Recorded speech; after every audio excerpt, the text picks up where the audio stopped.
and thank you for joining us here at GBS News 9. My name is Beatrice Njeri. Our sign language interpreter is Adam Smina, and together we'll be taking you through the stories making headlines tonight. But first, here are the highlights. Your Excellency, regarding Gachagua, how do you plead to ground 3? Guilty or not guilty? Not guilty. After the court fails to bail him out, Gachagua comes face to face with senators to defend his impeachment, denies all accusations against him. Mashujaa Day preparation underway in Kwale County. Military stage parade rehearsal under this year's theme, affordable housing, aligns with the government's bottom-up economic transformation agenda. Kenya to host inaugural mountain running world ranking event at Mount Longonot. Challenge promises an exciting 11.5 kilometers race amidst breathtaking scenery on November 16, 2024. Junior starlets to make a historic debut in the Under-17 Women World Cup in the Dominican Republic, having bagged convincing friendly wins against Spanish sides, Valencia, and a draw against Portugal.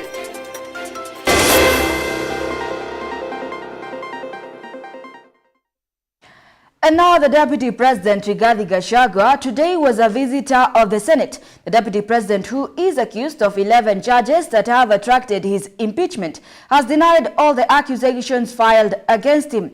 The Deputy President will be knowing his fate tomorrow, as the Senate will be making its final decision of either to impeach or retain him. The National Assembly had sent a team of 8 legal team led by Senior Counsel Honorable James Orengo, while Gachagua's legal team led by Senior Counsel Paul Muite. Davis Karani brings us a report on what transpired throughout the day, and here is that report. A plenary hearing motion for the removal of the Deputy President Rigathi Gachagua from office through impeachment has commenced today, with a team of 14 advocates representing the accused, that is Honorable Rigathi Gachagua, led by Senior Counsel Paul Muite, and a total number of 8 advocates representing the National Assembly and the legal team led by the Senior Counsel Honorable James Orengo. For the National Assembly, the legal representation is as follows. The Honorable James Orengo, Senior Counsel, leading the team. Mr. Paul Nyamodi, Legal Counsel. Myself, Eric Gumbo, Legal Counsel. Dr. Mudomi Viankolu, Legal Counsel. Mr. Moses Kipkogei, Legal Counsel. The legal team representing His Excellency the Deputy President of the Republic of Kenya, who is present in this august house, are as follows. Myself, Paul Muite, Elisha Ongoya, Tom Macharia, Soanya Victor Ogeto, 11 grounds for the impeachment of the Deputy President Rigathi Gachagua were read by the clerk of the Senate, and the DP was allowed to plea, in which he declined to agree on all the charges raised against him. Now, Mr. Speaker, let me stand. You may proceed, clerk. I repeat, consequently, His Excellency Rigathi Gachagua has grossly violated Articles 6.2, 10.2a, 174, 186.1 and 189.1 of the Constitution, as read with the 4th schedule to the Constitution. Your Excellency Rigathi Gachagua, how do you plead to ground 3? Guilty or not guilty? Not guilty. The DP, who is accused of gross violation of the Constitution, gross misconduct, and public utterances that undermine the national unity, among other charges, defended himself and had a tough time to defend himself as the Senate is set to decide his fate tomorrow, after which the National Assembly has also rescheduled a plenary sitting after the Senate decision. Will the DP survive in the jaws of the Senate after the National Assembly laid his fate bare? GBS TV is set to bring you a detailed report on the Senate decision tomorrow. Davis Karani, GBS News, Senate Building, Nairobi. As impeachment trial for Deputy President Rigathi Gachagua commences in the Senate today, lobbying continues for his successor in the event that his impeachment sails through. A section of Mount Kenya East residents has endorsed Kirinyaga Governor Anne Waiguru as the most suitable candidate for the seat. They said the seat should remain in the region and called on the president to give it to a woman in line with his promise of having a female running mate in the future. Speaking during a security baraza in Runyenje's constituency with security agencies, the residents said Governor Waiguru had proven track record of leadership at the county level, given the development projects she had initiated since she took over the reins of county leadership.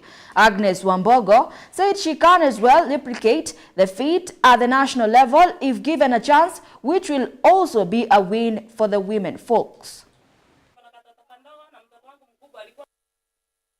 Mapendekezo yetu kama wananchi wa Mount Kenya, tungependa kama Rigathi Gachagua anaweza ondolewa at least juu Siselembalira kama gavana wa Embu County uongozi wake uko sawa kabisa na ako first term, na tukisema achaguliwe kama naibu wa rais ni uongozi wa Embu County tunaweza kuwa chini kiasi, lakini juu gavana wa Kirinyaga County Anne Waiguru ako Kirinyaga County, uongozi wake uko sawa, hospitali zake zinafanya vizuri, njia zake ziko sawa, at least tuwekewe Anne Waiguru.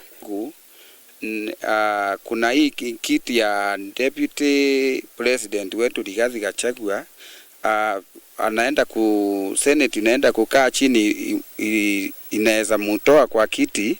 So sisi tunaona kama wakaaji wa huku ni vizuri hii kiti irudi Mount Kenya, ipewe gavana wa Kirinyaga Anne Waiguru, kwa maana wakati tunasafiri Kirinyaga sisi tunaona huko kuna maendeleo, njia zimetengenezwa, hospitali ziko, hakuna migomo, hospitali iko na dawa. Hiyo kiti kama vile Kirinyaga kunaendelea, Anne Waiguru anafanya kazi mzuri. Nilikuwa huko juzi nikapata barabara ziko sawa kabisa, hata uongozi yenyewe ukiangalia unashindwa kama ni mwanamke amefanya hiyo kazi. So mimi ningeomba kama hiyo wakati itafika, kiti ya vice president wacha iletwe huku remain Mount Kenya, ndio uongozi ya huyo wa Waiguru iendelee kufanya kazi kama vile amefanya kule Kirinyaga. This Sunday, October 20th, Kwale County will make history as it hosts the Mashujaa Day celebrations for the first time in Kenya, a national event honoring the country's heroes. President William Ruto is set to preside over the festivities, which will take place at the newly renovated Kwale Stadium, accommodating 12,000 guests. Principal Secretary Dr. Raymond Omolo confirmed that preparations are in full swing, with the theme of affordable housing reflecting the government's bottom-up economic transformation agenda. The event promises not only to celebrate Kenya's independence heroes, but also catalyze significant infrastructure improvements and economic growth in the region, benefiting local businesses and creating job opportunities for residents. Susan Nganga brings us the full report.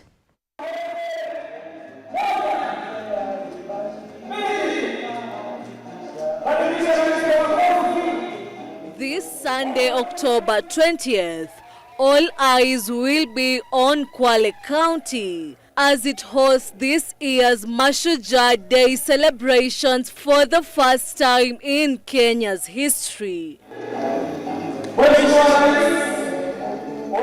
The national event, which honors Kenya's heroes, is set to be presided over by President William Ruto.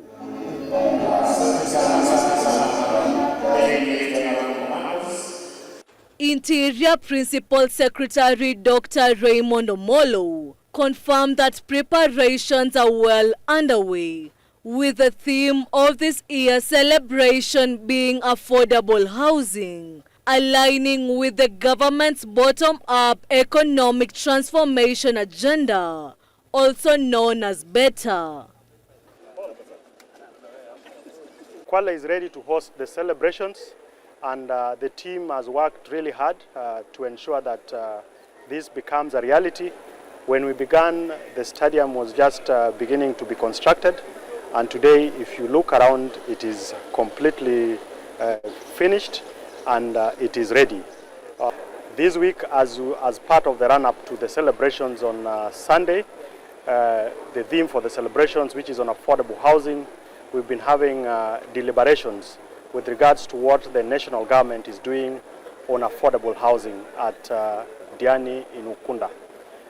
The main event will take place at Kwale Stadium, which is undergoing a massive facelift to accommodate 12,000 guests. Once completed, the stadium is expected to become a key venue for local and national events, including potential Kenya Premier League matches.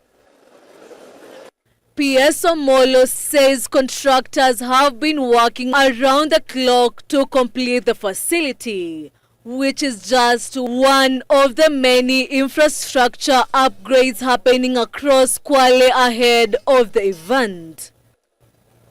This includes improvements to the road network and the renovation of Diani Airport, both of which are expected to boost trade and tourism long after Mashujaa Day.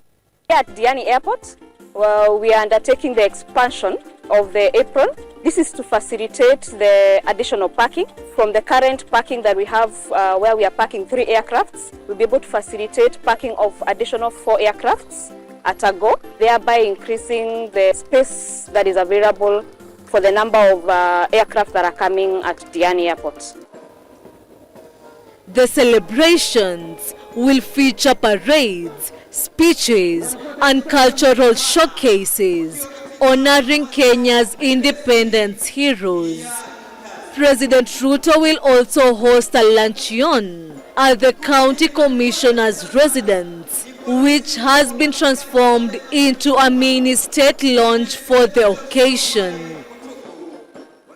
Meanwhile, hundreds of jobs have been created for Kwale residents involved in the various development projects. Diani Airport kama driver na niko na watabuza na kumwaga maji wakati wametengeneza hizo section ili ile mahali kwa tumetengeneza pasikauke. Hii kazi imenisaidia ndio na familia yangu, mimi mwenyewe na mahitaji yangu kutoka makubwa wala mpaka yale madogo madogo. Ninashukuru kwa huu mradi wa Diani Airport kuletwa hapa kufanya kazi, kupata kile kipato cha ambacho kinatusaidia. Security measures are also in full swing. A multi-agency task force has been deployed to ensure the safety of both residents and visitors, with traffic management plans in place, including designated parking areas and upgraded helicopter landing sites at Diani Airport. Susan Nganga, GBS News.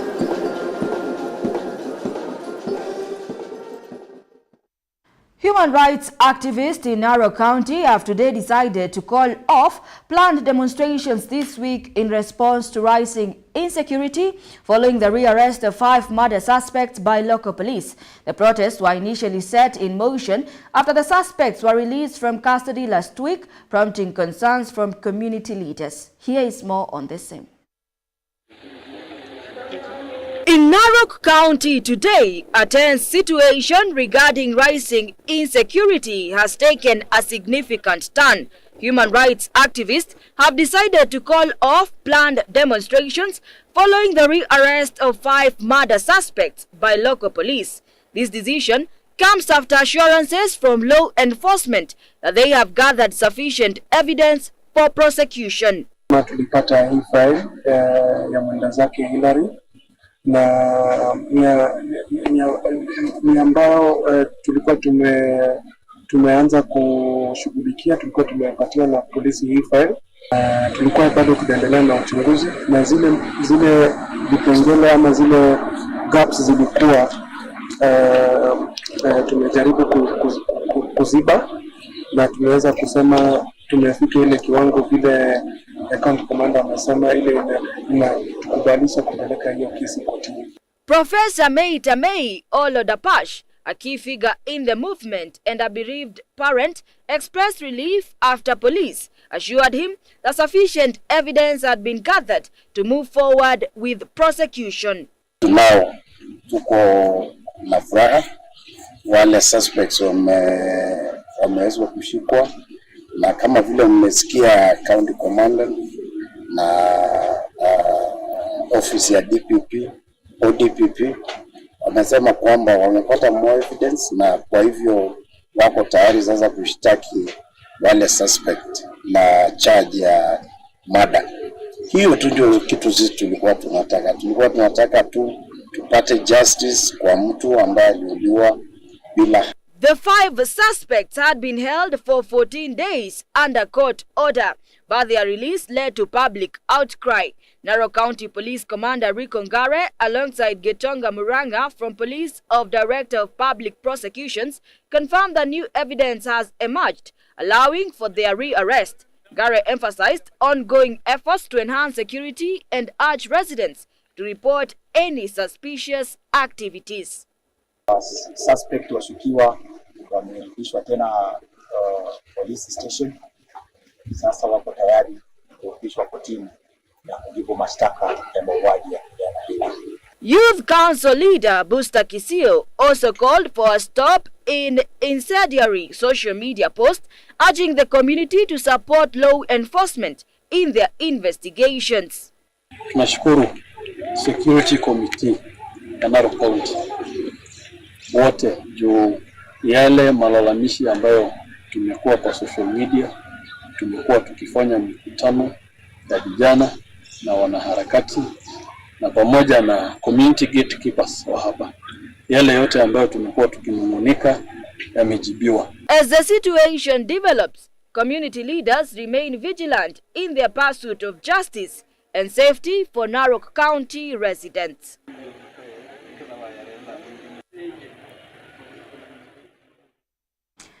Many thanks for joining this live broadcast. We have a lot lined up for you in our news segment tonight. But first, let us take a quick break. We'll be right back with even more.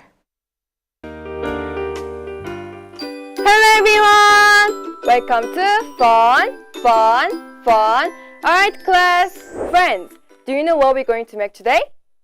Yes, we're going to make a star. Now let's begin our class. Time to make.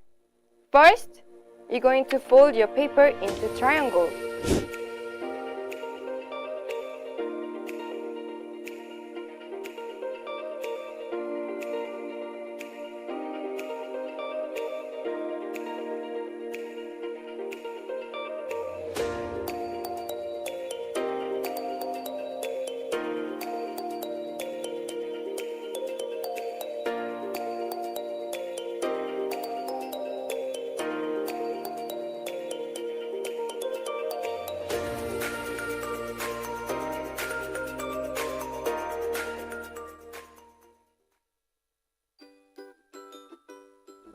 Ta-da! Now we're done with the star.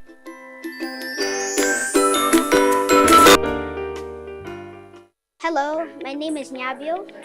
I'm from Mahanim. Called this school a good school because the second my mom saw it, she saw it was Christian-based. And when I see Christian-based, that's what the character my mother wants from me. And I like the sports that we play for PE. Like sometimes we play table tennis, we can play football, we match, and on Fridays we have games. And we verse the teachers in football. And this is why I think the school is the best school your children can go to.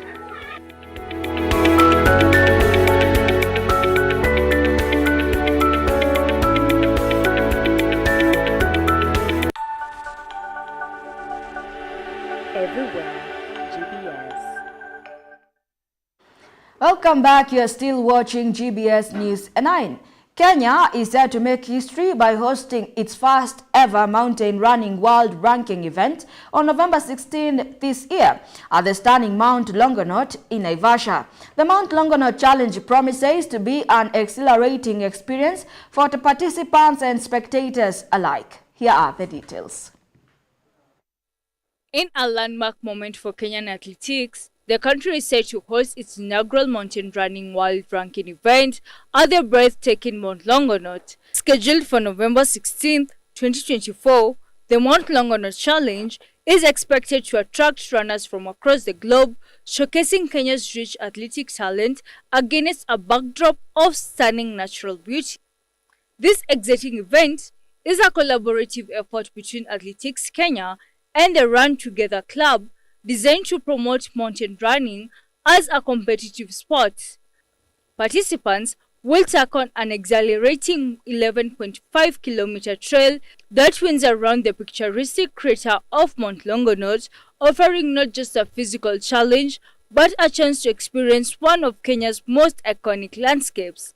As the event approaches, excitement is building among local communities and visitors alike, who are eager to witness this historic occasion. The Mount Longonot Challenge marks a significant step for Kenya in the world of athletics, combining adventure and competition in a stunning setting.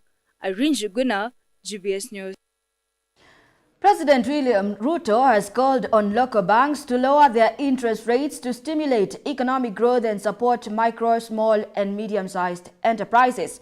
Addressing the micro, small and medium enterprises exhibition sponsored by the Kenya Bankers Association at the Kenyatta International Conference Center today, the president also called on the banking sector to extend credit facilities to the manufacturing sector. Here is more on the same.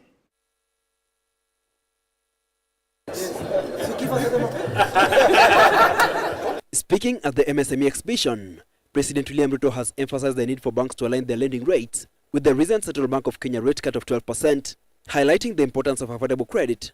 Ruto urged banks to reduce their high interest rates, which currently reach upwards of 20%. Hustler Fund is retailing at 8%. Many banks are today at 17, 18, 20, 20-something percent. I want to tell you that the experience we have seen with the Hustler Fund, and I think KCB and Family Bank can bear me witness, that it is still possible to do business even with single-digit interest rates. We just need to work together and find ways of making sure that we make it much more efficient, leverage more on technology. The head of state announced that 5 billion Kenyan shillings in contracts have been allocated to MSMEs under the Affordable Housing Program and urged banks to offer favorable loan terms to boost this initiative.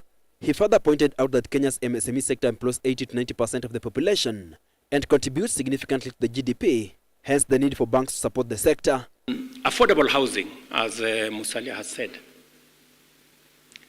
We have 5 billion shilling worth of contracts that we have given to MSMEs.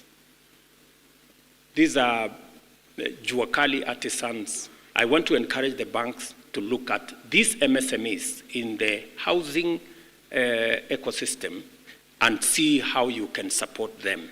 The president exuded confidence about Kenya's economic fundamentals, as evidenced by the increased foreign investors trooping into the country in search of business opportunities. Hilary Kabila, GBS News, Nairobi. The residents of Sira Nyawita village in Ugunja are appealing to the government and well-wishers to urgently come to the aid of 3 orphans whose uncle allegedly demolished their house in a bid to grab their land. The Thursday demolition followed long-standing threats from the uncle, who is reportedly a surgeon with ties to influential politicians. Meanwhile, the county government of Embu has suspended the collection of Facility Improvement Fund in Level 2 and 3 health facilities across the county. 3 facilities have, however, been exempted, including Gategi, Kinajokoma and Kitiriri Level 3 facilities, as they have been earmarked for upgrading to Level 4 status, according to Governor Cecil Mbarire. In other news, an 8-year-old girl shocked Cabinet Court Friday after denying that the father had defiled her, as alleged by the mother.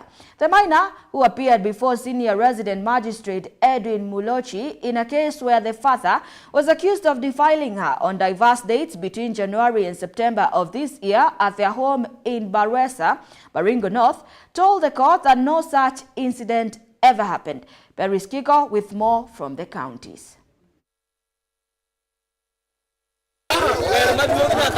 Residents of Sira Nyawita village in Unguja are appealing for help for 3 orphans after their uncle alleged to demolish their home to seize their land. The Thursday demolition followed long-standing threats from the uncle, who is reportedly a surgeon with ties to influential politicians.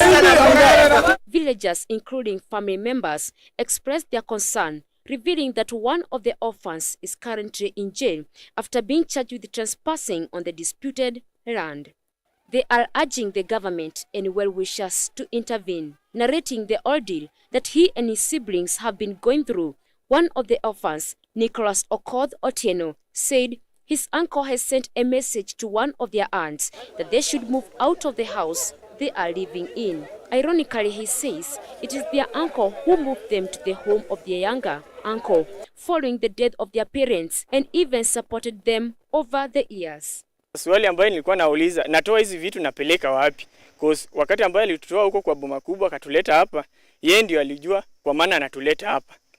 Saa hii ametujam na sisi, hataki kusikia maneno yetu.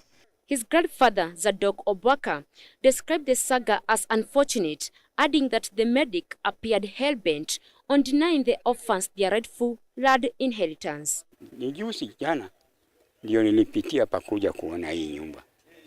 Ni ajabu sana, maajabu. Huyu jamaa si mlaumu kufa, lakini matendo si ya kibinadamu, hii ni kinyama. Sawa. Villagers Margaret Atieno and Cornelius Wasonga called for urgent intervention to save the orphans, adding that greed for land should not be used to deny relative their rightful inheritance. Meanwhile, the county government of Embu has suspended the collection of the Facility Improvement Fund in all Level 2 and 3 health facilities, except for Gatengi, Kinajokoma and Kiritiri, which are set to be upgraded to Level 4. Governor Cecily Mbarire announced the suspension following public outcry over the financial burden on patients. The FIF was implemented 5 months ago, affecting costs for consultation, lab tests, and medication in public health facilities. The move has led patients shunning public health facilities and opting to seek services in private hospitals or resulting in self-medication with over-the-counter medicines. Embu County tulikuwa tumeanza kufanya ile Facility Improvement Fund kulingana na ile sheria ilipitishwa kule National Assembly beginning ya, I think it was towards the end of last year. Na ikasemekana kwamba kila facility ianze kulipisha wale wanakuja kutibiwa. So unakuta tunalipisha consultation ilikuwa 50 shillings, unalipa laboratory test kulingana na test ni gani, na unalipa dawa. In other news, an 8-year-old girl surprised Cabinet Court on Friday by denying allegation that her father had defied her as claimed by her mother.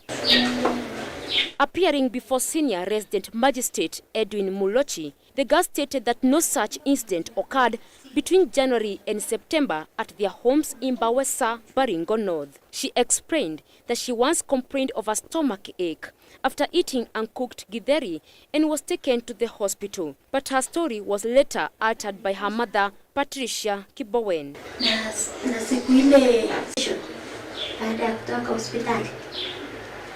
So they went to the police station from the hospital? After the hospital, yes. Let her just confirm.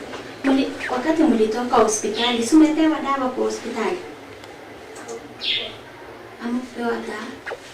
Hapo ndio Baruesa. She affirmed that although the family was sleeping in one bed, at no time did the father sexually molested her.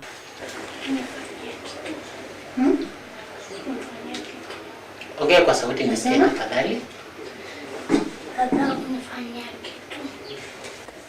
The turns of event prompted the mother, who was outside the court, to be called, where she admitted to framing her husband, whom she claimed had neglected her and the children, and went to stay with the first wife. She begged the court for forgiveness, alleging she was pressed hard with the issues of school fees and other house needs which required the presence of the husband. But Lol, while giving her submission to the court that the matter is a case of fabrication with the intention of punishing the accused, and called for the arrest and preference of charges against the complainant for the offense of giving a false information to a police officer. Kigo. Do keep your comments coming in through our SMS line 21144 and GBS TV Africa on all our social media handles. That report brings us to our international news, but first let us take a quick commercial break. Today we have amazing topic. Hey, turning passion into profit. Sijui passion yako ni gani? We are going to have a guest here mwenye anaenda kutuambia how she turned her passion into profit. So I learned it from my mom. I guess nilichukua from my mom. And then my mom alichukua from her mom. Inheritance. And then her mom mimi nimenema after the mom. My God. Wow. Kitu iko kwa damu. Sasa hiyo kitu ilinipea motivation. Like kai. Kumbe naweza shona hizi nguo by the way na niuzie mtu na abai.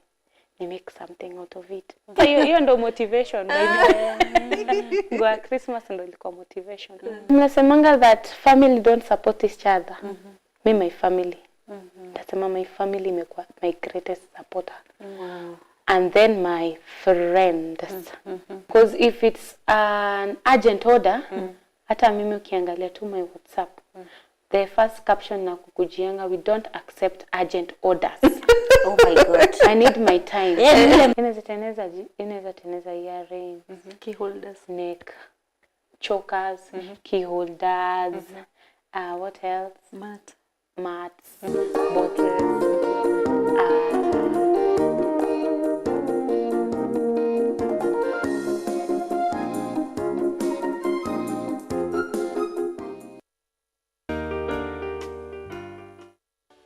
So through the four gospel books, Matthew, Mark, and Luke, John, we can know the heart of Jesus in depth. 그리고 우리가 느끼는 그 예수님을 성경을 통해 느낄 수 있어서 너무 감사합니다. And the Jesus that we can feel him through the scriptures, and I'm very thankful about that. Jesus Christ came to this earth for our sins. 지셨고, he carried our sins. 십자가에 못 박혀 죽어 죄의 형벌을 당하셨고, and he was crucified and he received the punishment for sins. 무덤에 들어가셨다가, and he was put into the tomb. 사흘 만에 부활하셨습니다. and resurrected in 3 days. 이것이 우리가 말하는 복음입니다. This is the gospel that we speak. 예수님께 우리 죄를 위해 죽으신 이야기. About how Jesus died for our sins. The purpose of Jesus being crucified. 우리 죄를 담당하기 위하여 십자가에 못 박혀 죽으셨습니다. He was crucified to pay for our sins. 예수 십자가에 못 박혀 죽으심으로 우리 죄가 분명히 씻어졌는데. And through Jesus being crucified, clearly our sins have been washed clean. 참 안타깝게도 많은 사람은 여전히 죄인이라고 말합니다. However, unfortunately, many people still say that they are sinners.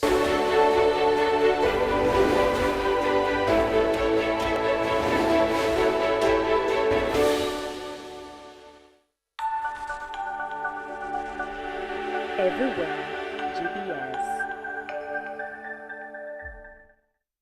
Welcome back to the broadcast, and now to matters international news. The International Criminal Court is renewing its investigation into alleged crimes in Congo's North Kivu province, focusing on the ongoing violence and humanitarian crisis that has displaced over 7 million people since early 2022.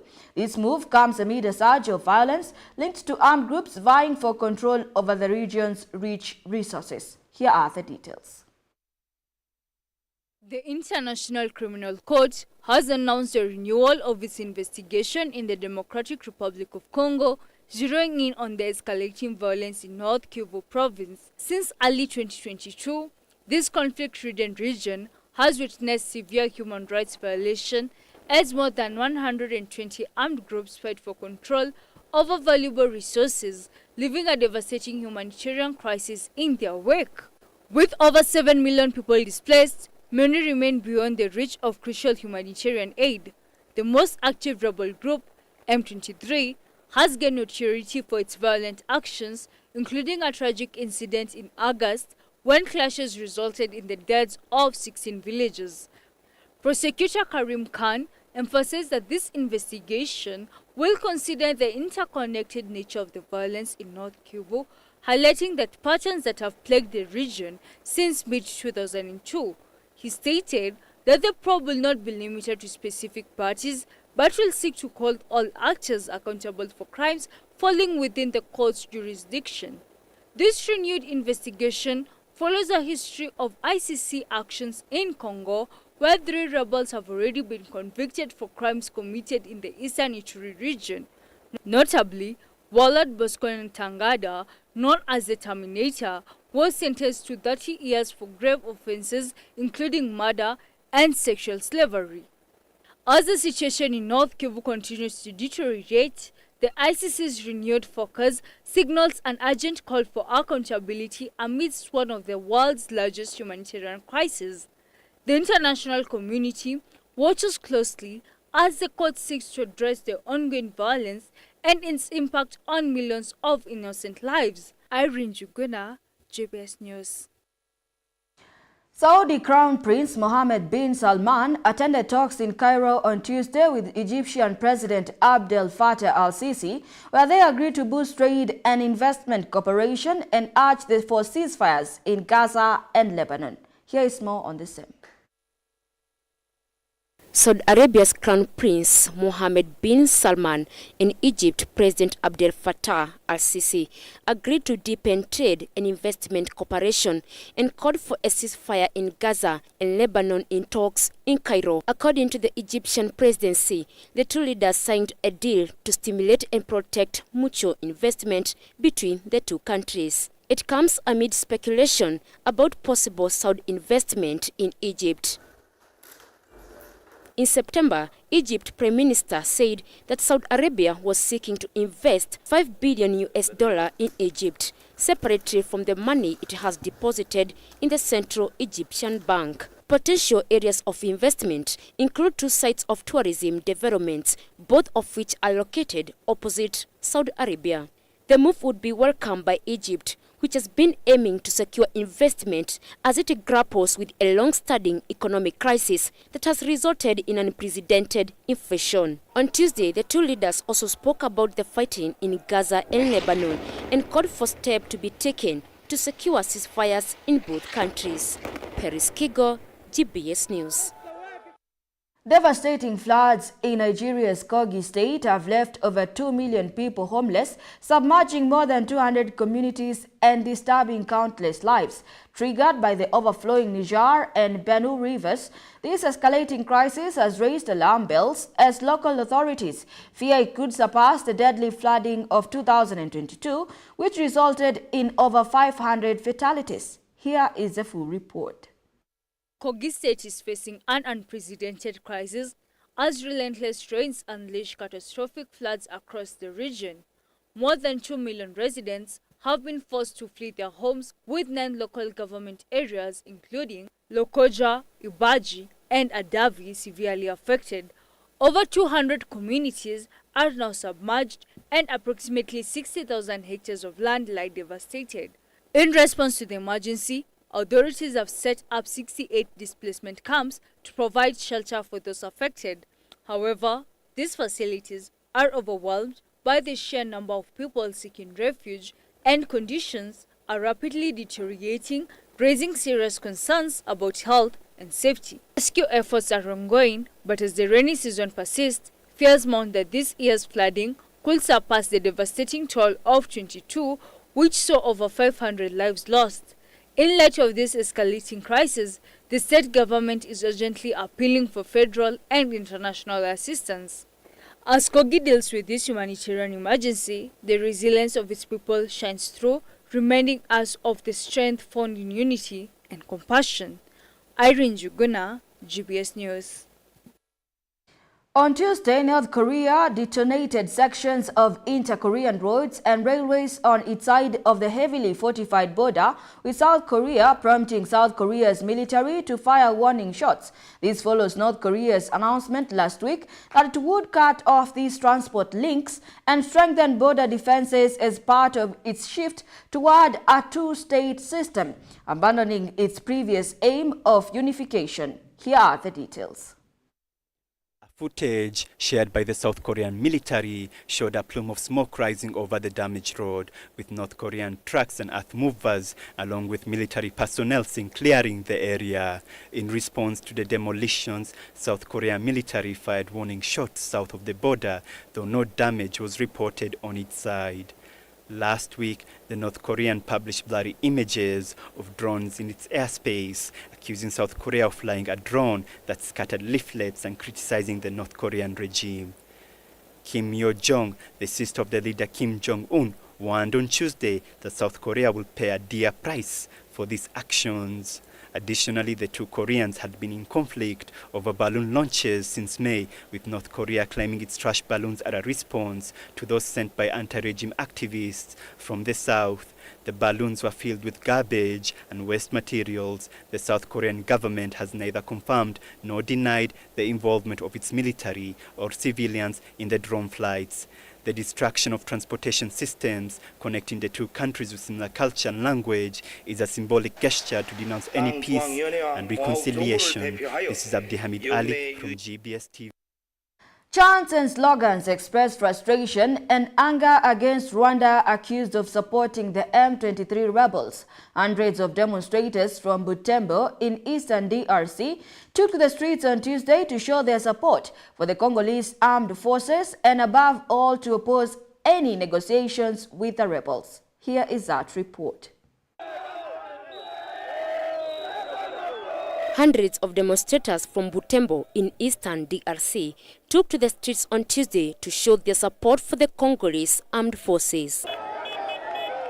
This anger erupted as the DRC and Rwanda continue negotiations in Rwanda to try to resolve the conflict in the region.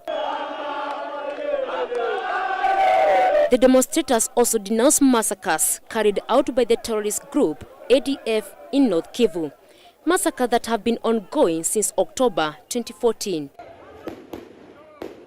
According to civil society, there have already been more than 17,000 deaths. Sababu tunaonesha Umoja wa Mataifa, tunaonesha dunia nzima kwamba hiyo mipango yao ambao wanapanga kwa ajili ya Kongo haitakamata. Ndio maana tunatia bendera yetu juu sana, tunawaonesha kwamba haitaanguka kamwe. Kongo itabaki moja na kamwe haitaadhabuliwa vipande. Muti inamaanisha alama ya vita ndani ya nchi. Kama mimi nakuwa hivi sasa, ni hasira kuona kinzi Banyarwanda wanaua ndugu zetu ngambo ya yulu ya Ruchuru. Ndio maana tuko na revendike kuambia population yote jikusanye, tole tupane message kula yulu kuanga za juu watusikie na wasikie maombi yetu. Meanwhile, the International Criminal Court prosecutor said on Monday he's renewing an investigation in Congo and focusing on allegations of crimes committed in the conflict-torn North Kivu province in the Central African nation East since early 2022. Eastern Congo has long been overrun by more than 120 armed groups seeking a share of the region, gold and other resources, as some carry out mass killings. The result is one of the world's largest humanitarian crises, with more than 7 million people displaced, many beyond the reach of aid. The most active rebel group has been M23, which rose to prominence more than a decade ago when its fighters seized Goma, Eastern Congo's largest city, on the border with Rwanda. It derives its name from a March 23, 2009 peace deal that accuses Congo's government of not implementing. In August, clashes between the rebels and pro-government militants killed 16 villagers in violation of the ceasefire, announced in August to help millions displaced. The ICC first opened an investigation in Congo 20 years ago, following years of armed conflict. Last year, the Congolese government asked it to investigate alleged crimes in North Kivu by armed groups operating there since January 1st, 2022. In a statement, prosecutor Karim Khan said recent violence in North Kivu is interconnected with patterns of violence and hostility that have plagued the region since 2002. As a result, the more recent allegations fall into the ongoing investigation. Paris Kigo, GBS News. In a significant development, the United States is considering halting military aid to Israel due to growing concerns over the humanitarian crisis in Gaza. This potential shift in U.S. policy comes as international attention turns to the story of Shaban al-Dalal, a Palestinian civilian whose life was tragically impacted by the ongoing conflict. Here are the details.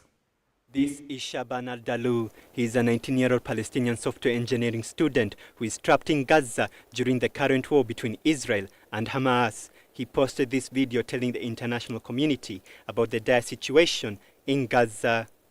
We live in a very hard circumstances, suffering from various things, such as homelessness and limited food and extremely limited medicine. 2 days ago, an Israeli airstrike has caused fire to erupt in 20 tents where civilians were residing outside Al-Aqsa Hospital.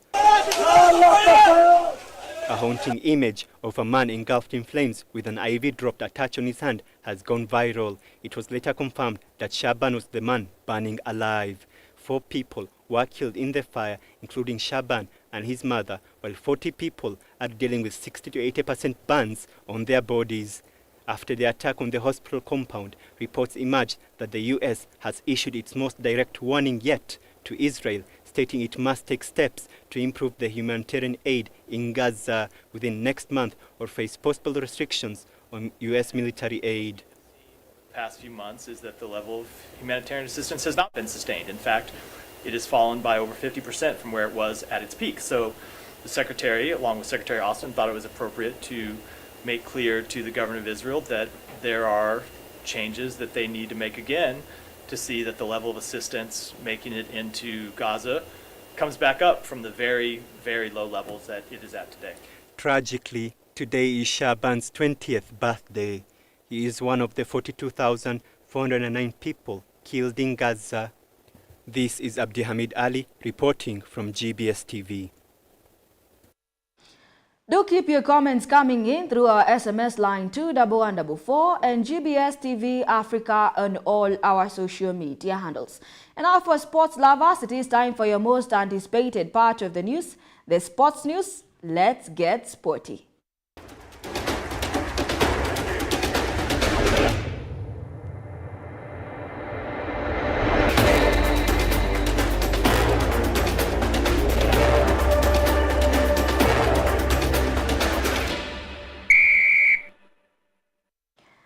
Kenya's sole medalist at the Paris 2024 Paralympic Games, Samson Opio Ojuka, has been named as the LGSJAK Sports Personality of the Month for the September 2024. Ojuka, a law student at Kenyatta University, won a silver medal in the men's long jump T37 category, saving Kenya from the embarrassment of almost finishing the prestigious quadrennial event without a medal.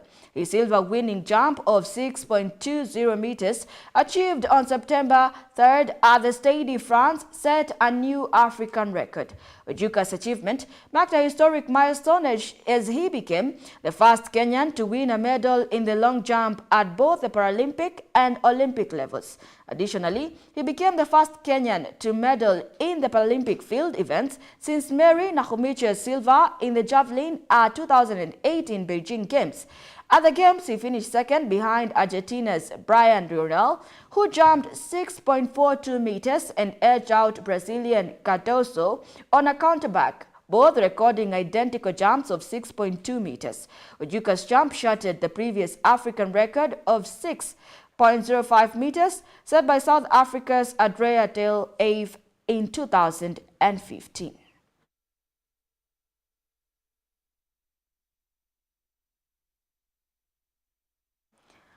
The Kenya Under-20 national football team Rising Stars secured a place in semi-finals of the Under-20 AFCON CECAFA qualifiers after a commanding 4-0 win over Sudan at the Azam Sports Complex.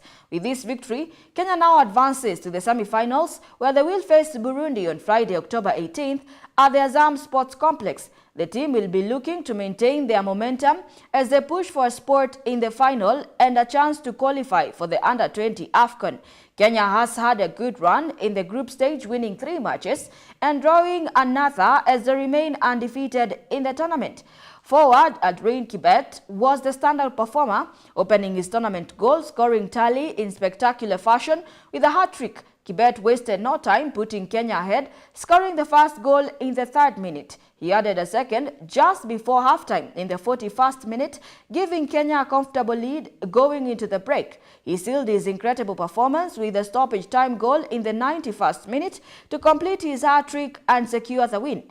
Kenya's other goal came from Kevin Wangaya, who netted a well-placed strike in the 66th minute to further solidify Kenya's dominance in the match.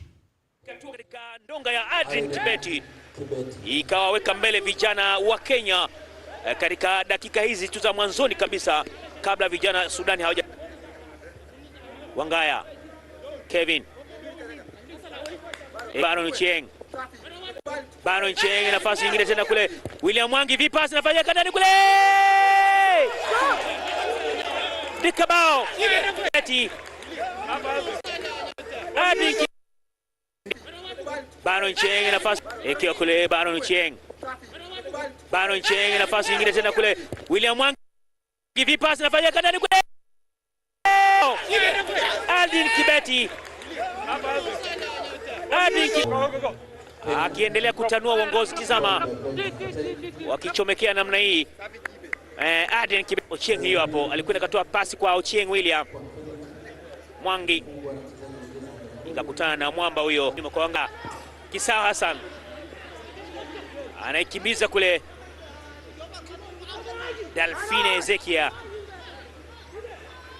nafasi nyingine ekewa kule, lakini simama vizuri. Bregamal anaifuata kule, wekwa chuma cha tatu.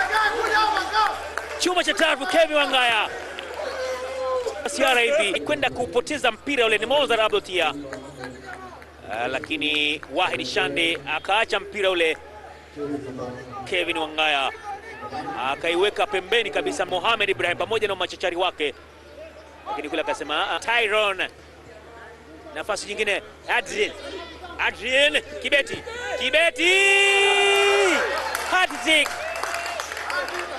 hat-trick Adrian Kibeti akiondoka na hat-trick ya pili katika mashindano haya. Ya kwanza akifunga Valentino Mashaka wa Tanzania, akifunga mabao 3 dhidi ya Djibouti. Hii sasa anafunga Adrian Kenya akifunga dhidi ya Sudan. Indeed, a step in the right direction. Moving on, KCB RFC, the defending champions of the Impala Floodlit tournament, will start their title defense against Kenya University Black Blood on October 19th at the Impala Club. This marks the beginning of the Rugby 15S season, and tournament director Brian Jera sees it as a chance to test new players and strategies. Other matches include last year's runners-up Nondies against Strathmore and Menengai Oilers facing the Catholic University Monks. In the women's competition, Impala Rons will challenge defending champions Mwamba, with the matches scheduled for October 26th and November 2nd. The university's category features defending champions JKUAT playing Daystar and Zetec taking on the Kabete Stallions.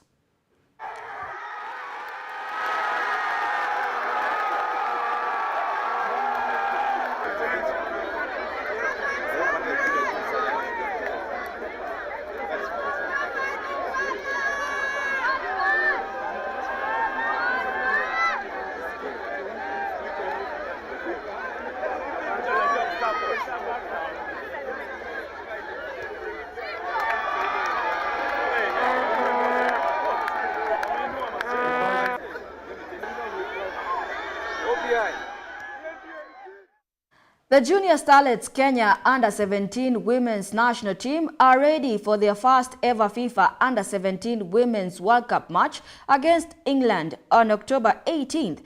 They recently practiced at the Estadio Cibao at the Dominican Republic, where the game will take place. Since arriving on October 2nd, the team has been training hard and played several friendly matches in Spain, achieving a 4-1 win against Valencia and a 1-1 draw with Portugal. They finished their preparation with a strong 4-1 victory over CF Intercity and a 3-1 win against Dominican Republic. Excitement is high as they prepare for this historic debut, and the match will be streamed live on FIFA.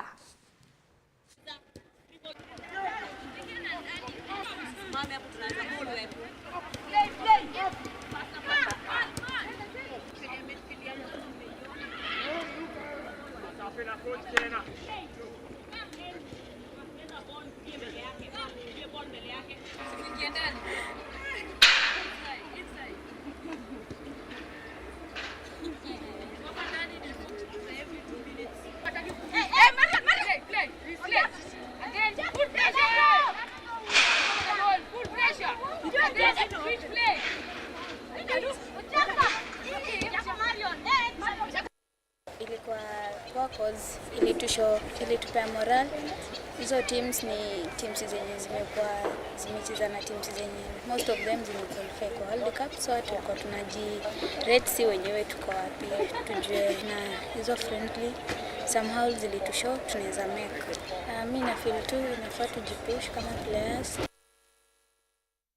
Kenyan football legend Austin Oduor Origi, former captain of Gor Mahia and the Harambee Stars, has passed away at 60, leaving a remarkable legacy in the sport. His career began with Umeme FC in 1976 and took off at Gor Mahia, where he earned a nickname, Makamu, for his role as the deputy to Sami Kempes Owino. Oduor is best known for his leading Gor Mahia to the historic 1987 Mandela Cup victory for the pivotal penalty in all Africa Games that year, taking Harambee Stars to the finals. He was part of the national team qualified for the Africa Cup of Nations 3 times in a row, a feat unmatched by any other Kenyan squad. Oduor's influence extended to his family, with his son Arnold and nephew Divock both making their marks in football. His passing has deeply affected the Kenyan sports community, and he will be remembered for his leadership and contributions to the game.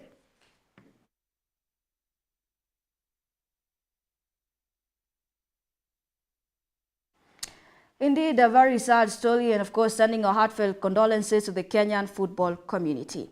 And that sports news brings us to the end of our news segment tonight. Here at GBS News at 9, we make your news our business. My name is Beatrice Njeri. Our sign language interpreter is Adam Sminer. Good night.